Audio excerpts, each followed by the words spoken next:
Hello बच्चों, आज मैं आपको पढ़ाने जा रही हूँ आपकी कक्षा का पाठ गीत अगीत, जिसके लेखक है रामधारी सिंह दिनकर। इसके प्रश्न उत्तर, इसके सारे एनसीईआरटी प्रश्न उत्तर हैं। पहला प्रश्न है, नदी का किनारे से कुछ कहते हुए बह जाने पर गुलाब क्या सोच रहा है। इससे संबंधित पंक्तियाँ भी लिखनी है आपने। तो आप आंसर लिखेंगे, नदी किनारों को अपना विरह गीत सुनाते हुए बहती है, उसे ऐसा करता देख किनारे पर खड़ा गुलाब सोचता है कि यदि विधाता ने उसे स्वर दिए होते तो वह भी पतझड़ के सपनों का गीत सुना पाता कि उसे पतझड़ के दौरान कितना दुख होता है।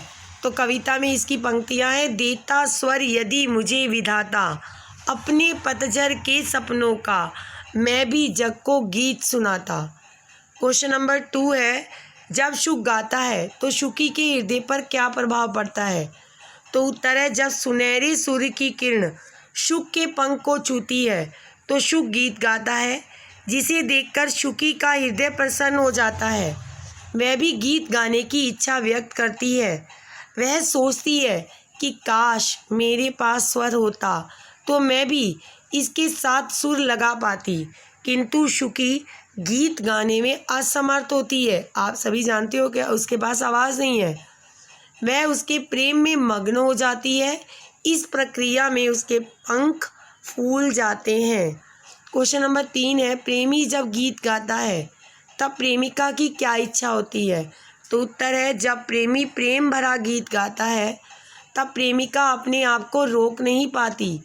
वह घर छोड़कर अपने प्रेमी के पास नीम के पेड़ की छाया में छिपकर गीत सुनती है।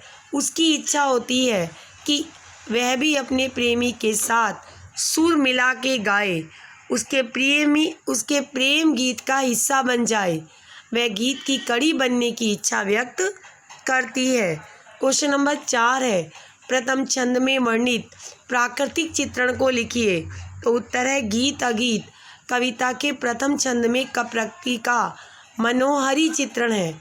सामने नदी बह रही है, मानो जैसे वह अपने कलकल स्वर में अपना मन हल्का करने के लिए किनारों को अपनी विरह व्याथा सुनाती हो और तेजी से बढ़ती जाती है।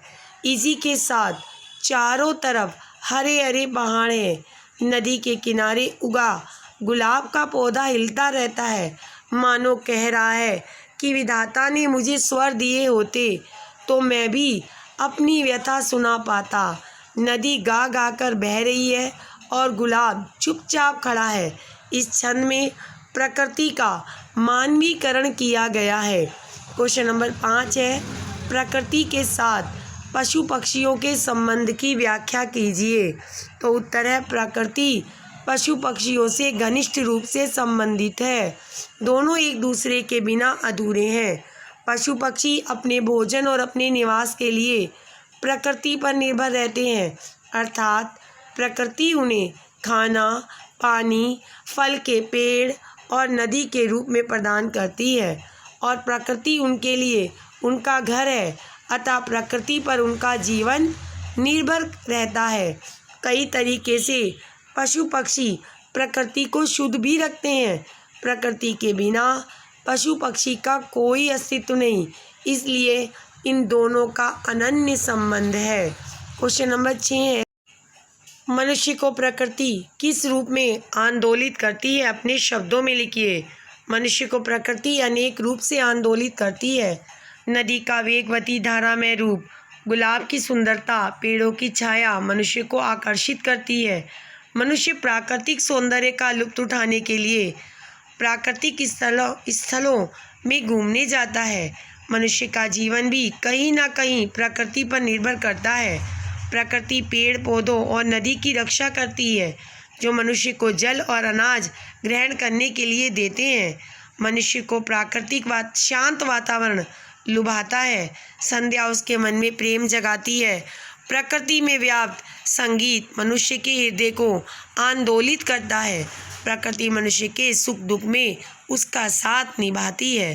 क्वेश्चन नंबर 7 है, सब कुछ गीत है, अगीत कुछ नहीं होता, कुछ अगीत भी होता है, क्या स्पष्ट करें। सब कुछ गीत नहीं होता, कुछ अगीत भी होता है।